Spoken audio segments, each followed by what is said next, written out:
Mukam karoti vachalam panghum lamadham.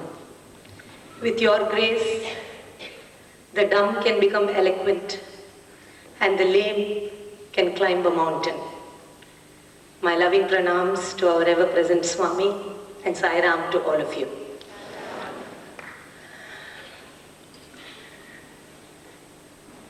Just as the gentleman and the lady finished singing, I was thinking, I have yet another task of speaking to such a large audience, and I still don't know what I'm saying.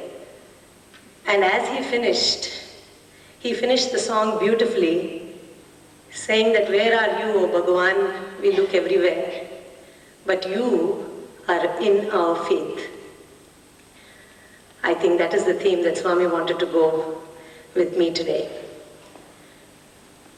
I have seen Swami in so many different facets, but the most wonderful experience of my life has been to see Swami ever present, always responding to faith and devotion.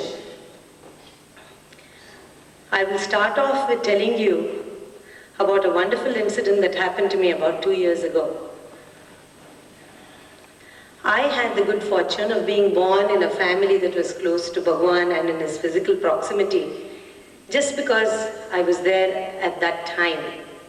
Many times people have asked me, what is it that your family has done? What was the good fortune that you were able to see Swami at such close physical proximity? And I would always say, it was just the right timing. Somehow we had that wonderful opportunity. But then when I came to the US, much against my wish, dutifully, because Swami one fine day just called my husband and me into the interview room and said, resign your job, go to America. We didn't know whether he would get a job. We didn't know where we would stay, but we just did it. And we came, and just before I left, I was in tears because it was more difficult to leave Swami than it was to leave my parents, and I kept telling him, why are you doing? I felt I had done something wrong and he was sending me away from his physical presence. And he told me a beautiful sentence. He said, you have seen me only in this little frame all your life. It's time to see me in the cosmic form, in everyone and in every devotee that you see across this ocean.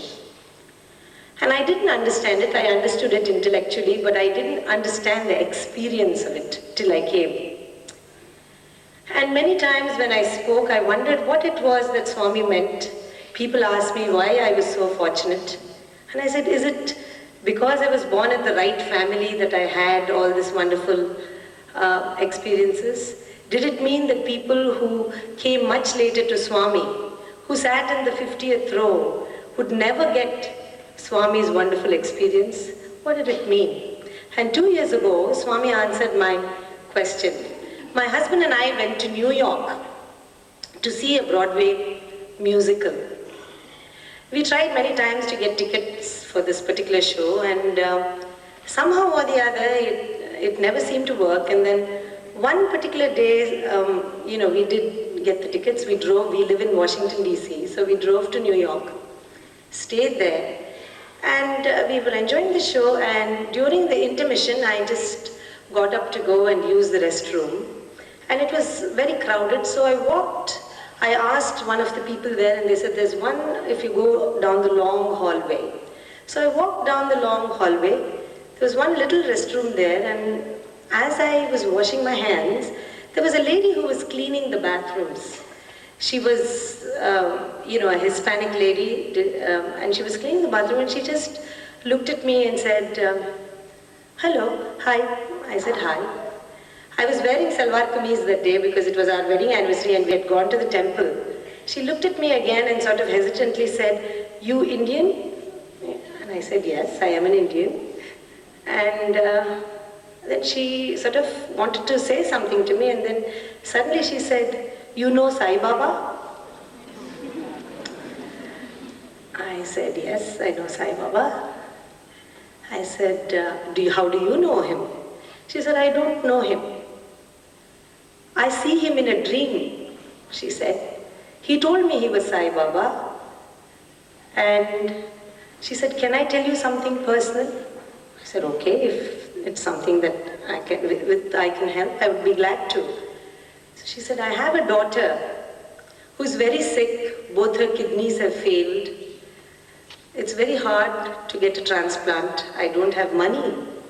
And I have been praying to Jesus to help my daughter. And 3 days ago, I had a dream of Sai Baba. He said he was Sai Baba in the dream. I don't know him. And he said, there will be an Indian lady and she will give you some white powder for your daughter. And she said, for the past 3 days, I've been looking for an Indian lady and I have not seen a single one in this Broadway music.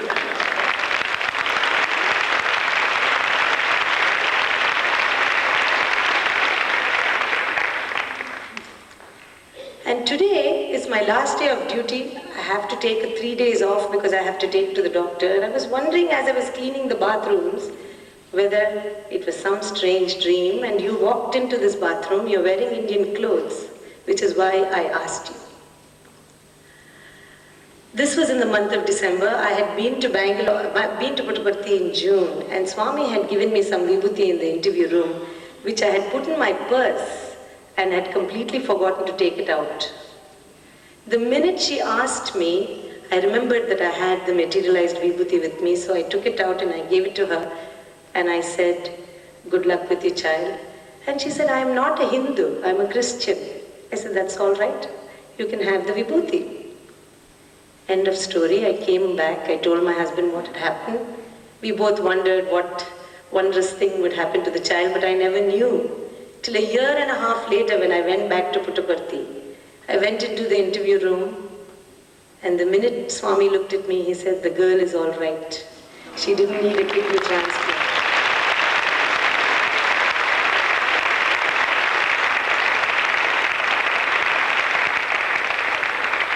It is the faith of this woman, whether it was in Jesus Christ or in Swami, it doesn't matter. He lives in our faith and he responds to that faith